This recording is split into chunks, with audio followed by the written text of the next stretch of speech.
स्वागत है दोस्तों आप सभी का अपने YouTube चैनल पर। अभी तक हमने बाल विकास एवं सीखने की प्रक्रिया के कुछ अति लघु उत्तरी महत्वपूर्ण प्रश्न किए। अब हम आगे देखते हैं। आज क्वेश्चन नंबर 91 से हमें करना है, तो देखते हैं क्वेश्चन नंबर 91। मध्यमान का उपयोग कब किया जाता है? अब देखिए, जब पृथक प्राप्तांकों के योग से प्रतिनिधित्व प्राप्तांक प्राप्त करने हों तब मध्यमान का उपयोग किया जाता है। मध्यांक की कोई एक परिभाषा लिखिए। मध्यांक सम्यक श्रेणी का वह चरमूल है जो समूह के दो बराबर भागों को इस प्रकार बांटता है कि एक भाग में सभी मूल मध्यांक से अधिक और दूसरे भाग में सभी उससे छोटे हों, दो बराबर भागों में बांट देता है। अब क्वेश्चन नंबर 93। सीखने के वक्र में सीखने में उन्नति होना किस रूप में प्रदर्शित की जाती है? सीखने के वक्र में सीखने में उन्नति होना वक्र के बढ़ते क्रम में प्रदर्शित किया जाता है, बढ़ते क्रम में दिखाया जाता है। 94। बालक की वृद्धि कब रुक जाती है? अब इसमें पूछ रहा है बालक की वृद्धि कब रुक जाती है। हमारी विकास हमेशा हमारा चलता रहता है, वो निरंतर होता है, पर वृद्धि एक समय के बाद रुक जाती है। तो बालक की वृद्धि विषय में समस्त विद्वान एकमत है, परंतु इस बात को सभी स्वीकार करते हैं कि बालक की वृद्धि 25 वर्ष की आयु पूर्ण होने पर स्थिरता प्राप्त करके रुक जाती है। जब वो बालक 25 वर्ष का हो जाता है तो उसमें वृद्धि नहीं होती, ये सब विद्वान मानते हैं। अब टीएटी का संबंध किससे है? अब ये टीएटी है, ये टीएटी का प्रयोग किस में होता है? टीएटी का प्रयोग व्यक्तित्व परीक्षण में होता है।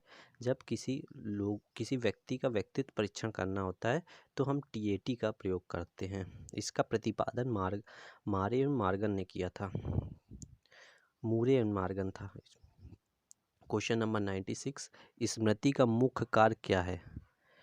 पूर्वानुभव को संजो कर रखना तथा समय आने पर याद दिलाना ही स्मृति का मुख्य कार्य है। अब सक्रिय विस्मृति से क्या आशय है? सक्रिय विस्मृति का कारण व्यक्ति है, वह स्वयं ही बात को भूलने का प्रयास करके उसे भुला देता है, ये सक्रिय विस्मृति है।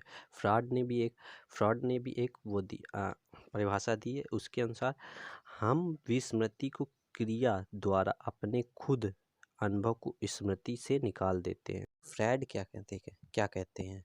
हम विस्मृति की क्रिया मतलब विस्मृति की क्रिया उपयोग करके जो हमारे अनुभव हैं उनको खुद से अलग कर देते हैं, उसी को सक्रिय विस्मृति के अंतर्गत रखते हैं। अब क्वेश्चन नंबर 98।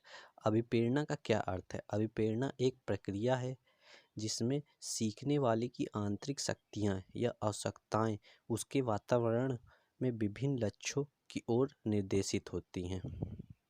हल के अनुसार सीखने की प्रक्रिया का आधार क्या है? हल का मत है कि सीखने की प्रक्रिया का आधार आत्म संशोधन है। हल ने बताया है कि सीखने की प्रक्रिया का आधार क्या है? आत्म संशोधन। क्वेश्चन नंबर अब 100। सीखने की कोई एक परिभाषा लिखिए। वुडवर्थ ने एक परिभाषा दी है। नवीन ज्ञान व प्रतिक्रियाओं को अर्जित करने की प्रक्रिया को सीखना या अधिगम कहते हैं। Question number 101। बच्चे के भाषा विकास के अवरोधन के दो कारण लिखिए। अब भाषा विकास का अवरोधन मतलब रुक क्यों रहा है उसके भाषा विकास, तो इसके दो कारण लिखना है। अगर बच्चे में ध्वनि दोष होगा, जैसे देखिए क्या लिखा है, ध्वनि दोष के कारण भाषा विकास में अवरोधन हो जाता है। बच्चे के ध्वनि दोष है, अगर बच्चा सुन नहीं पा रहा है तो उसका वो भाषा को अर्जन नहीं कर पाएगा, तो इसी से उसके भाषा विकास हो ही नहीं पाएगा। और सेकेंड वाला, बोलने के अंगों में दोष के कारण भी भाषा विकास में अवरोधन आ जाता है। अब अगर उसे बोलना या तुतला रहा है, वो उसका जीभ कटी है, तो उसे बोलने में अवरोधन होगा, तो इससे भाषा विकास हो ही नहीं पाएगा उसका। अब क्वेश्चन नंबर 102। बाल विकास के अंतर्गत शैशवावस्था की आयु कितनी होती है? अब शैशवावस्था की यहाँ पर बताया गया, जन्म से 5 वर्ष तक शैशवावस्था होती है। फिर बाल्यावस्था आती है इसके बाद, फिर किशोरावस्था। अब क्वेश्चन नंबर 103, जन्म के समय शिशुओं के भीतर कितने संवेग पाए जाते हैं? जन्म के समय शिशु में 3 संवेग पाए जाते हैं। वृद्धि के बहुकारक सिद्धांत का प्रतिपादन किसने किया? ये थॉर्नडाइक ने किया था। क्वेश्चन नंबर 105, अंतर्मुखी व्यक्तित्व से क्या तात्पर्य है? अगर आप अंतर्मुखी हैं तो वही लिखना है आपका, अगर अंतर व्यक्तित्व है तो उससे क्या तात्पर्य है? अंतर्मुखी व्यक्तित्व उस व्यक्तित्व को कहते हैं जो आत्मचिंतन अधिक करता है, दार्शनिक प्रवृत्ति का होता है तथा कम सामाजिक होता है। व्यक्ति बहुत कम बोलता है, वो ज़्यादा सामाजिक लोगों के बीच में बोलना बैठना पसंद नहीं करता, वो अपने ही में अपना कार्य करता है। क्वेश्चन नंबर 106, समान बौद्धिक स्तर के बालक को बुद्धि लब्धि कितनी होती है? बुद्धि लब्धि पूछा है, समान बालक की कितनी होती है? तो ये है 190 से 110 होती है, यहाँ पर 109 दिया है, आप लिख सकते हैं ये भी। एक क्वेश्चन नंबर 107, बुद्धि प्रशिक्षण के लिए उपयुक्त होने वाले TAT प्रशिक्षण का निर्माण किसने किया था? ये है मारे एवं मार्गन ने। क्वेश्चन नंबर 108, बालक के केंद्रक में समानता कितने गुणसूत्र होते हैं? ये होते हैं 46।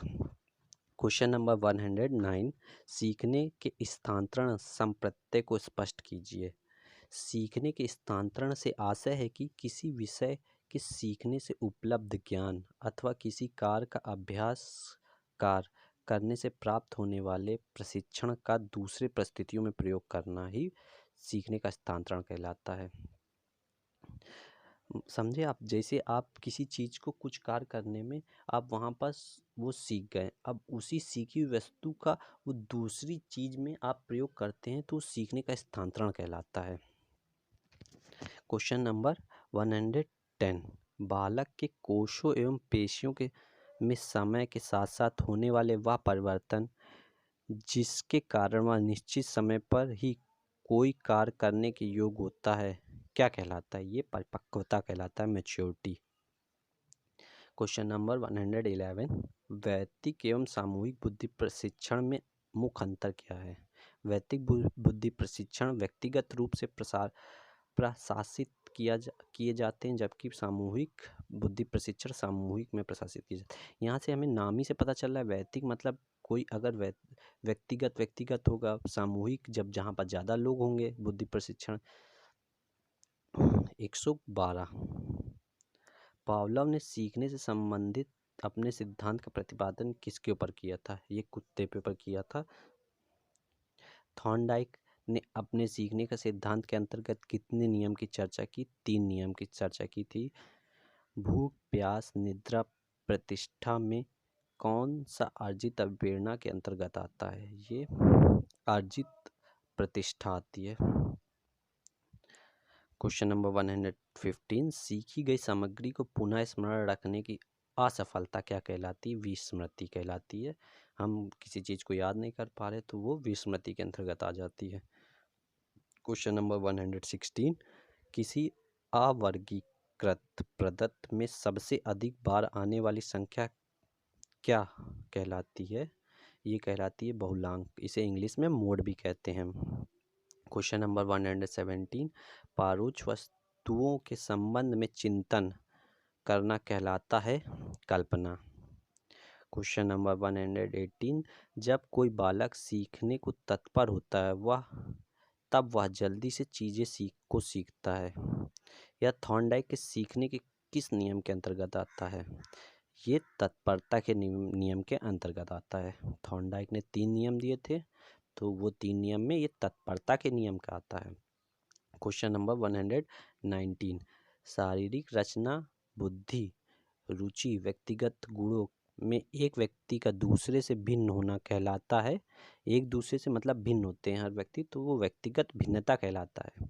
अब क्वेश्चन नंबर 120, आज का लास्ट क्वेश्चन, वह मानवीय योग्यता जिसके द्वारा व्यक्ति किसी नवीन रचना विचार को प्रस्तुत करता है कहलाता है, यह योग्यता सृजनात्मकता कहलाती है।